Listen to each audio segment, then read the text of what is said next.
Welcome back to the Tech Week TV studio here at Techcelerate, part of London Tech Week 2019, where joining me on the sofa is Anthony Impey, who is board member of the London Chamber of Commerce and Industry and the founder of Optimity.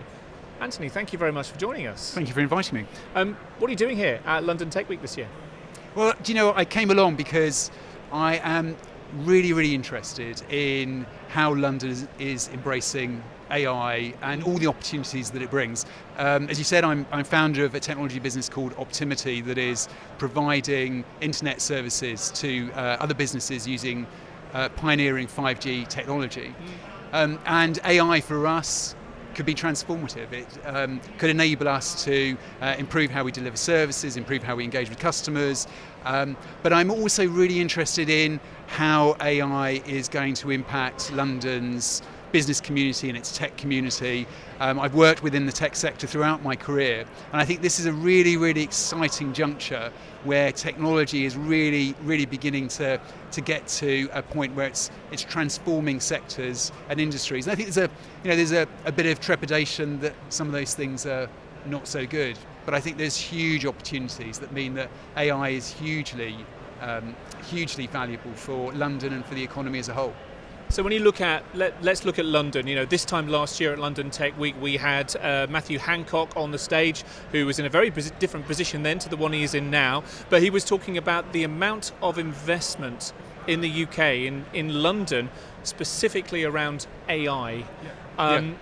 So I want to ask you about, when you talk about AI and interested in AI in companies in London, is it companies that are doing AI firms, or is it organisations and firms that are having AI done to them that interests you?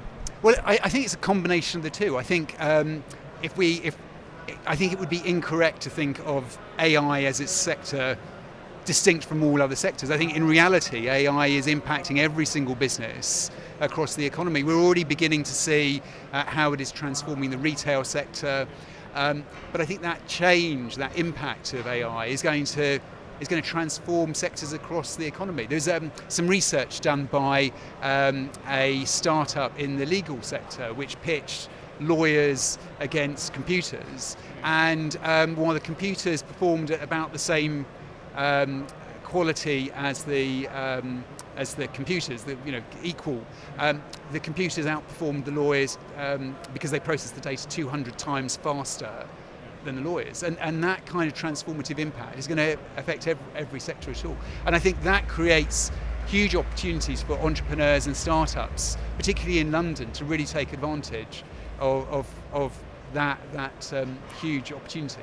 So where do you see we are at the moment in terms of AI maturity? You know, AI is a term that's been kicking around since 1960s or so. Yeah. Here we are, a long time later, and it seems to me as though lots of people are still reacting to AI as though it's still this new thing. So what's your take on maturity and where AI needs to go next? Yeah, I mean, I would describe it, we're still in the Wild West territory of AI. I think everybody's finding their feet. They're finding where AI can have a real impact on the economy. I think some of the challenges that we have around AI's impact on jobs, AI's impact on human skills and human interaction, some of the issues around bias on AI, I think all those things are indicating that we're still very early days. And I think that's fantastic if you're an entrepreneur or a startup in this space. I'd describe it as the golden age of AI. And that creates a certain window of opportunity for businesses to take advantage, because I suspect that what will happen in the course of the next 5 or 10 years is the big technology titans will move into AI in a huge way, and in 10 years' time, if you wanted to start up in AI, start a new business in the AI sector, it would be like starting a company that did internet search today. It would be very difficult to kind of compete against the big guys. But today, at this point in time, if you're an entrepreneur or a startup, AI has got to be the place where you look for the opportunities. building on that, you mentioned jobs a moment ago and the changes that AI may bring to the workforce in the future, whether it removes jobs or it changes jobs or whatever. It's a very real concern at the moment. But when you start looking at AI industry jobs, what are the challenges around skills, and how do you see this so-called brain drain where, top talent is, it would appear to some, being siphoned off, sent to big companies, or even sent abroad to big companies on the west coast of the States, for example? Yeah, I mean, I think London is very lucky because I think people want London attracts talent from around the world, across every sector. People want to work in London, so I think we're very lucky in that regard. I think Brexit potentially creates a challenge to that attraction of London, and it's difficult to anticipate what that impact will be.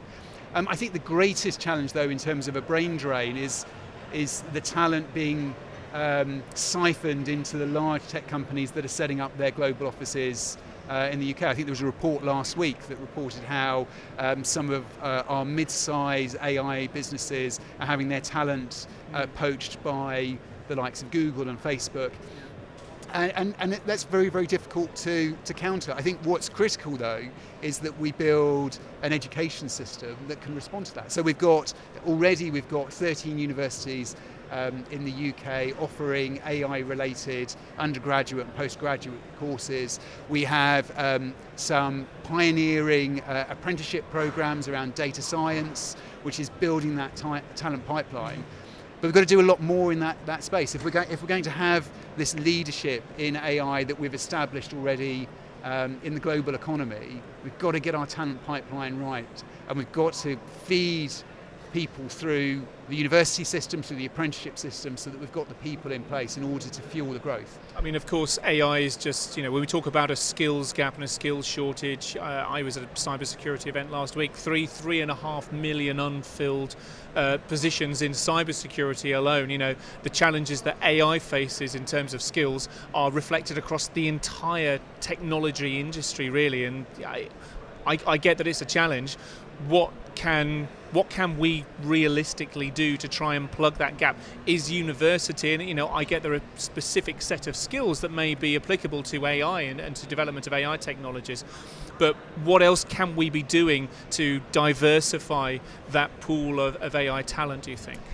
I mean, I think actually apprenticeships have a key part to play. I think at the moment they are quite undervalued by employers, but actually they provide a framework to develop not just people that are starting their careers in AI, but maybe people who are already in work who want to reskill or upskill in order to apply their knowledge and understanding in an AI environment. And apprenticeships provide that framework in order to do that. So I think we've got we've got the right tools in place, but organisations have to respond to that and embrace programs like the apprenticeship system in order to fill the skills gap. But you're right, if we don't get it right, the sector will grind to a halt, and we'll lose this global leadership that we've established in the UK, but especially in London.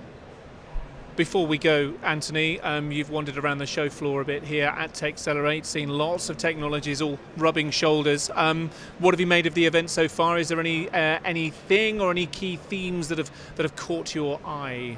Do you know what fascinates me about the show is how humanity is at the centre of AI. And actually how, the challenges we've got with AI are how do we integrate people with the technology? And finally, I think it's about the community. We're talking about, this is an intensely tech event where technology, as we've said, could potentially displace jobs. But actually it's the coming together of people and creating communities that I think makes this event very special, but also is, one of the reasons why London has this place in the global community, global AI industry, because we've fostered this community where people work with one another, collaborate with one another, and I think that's the kind of fuel that's driving the success of London's tech scene. And you can see it's embodied in the show. Thank you very much indeed for joining us here in the Tech Week TV studio. Have a great rest of show here, Anthony. Thank you ever so much. Cheers.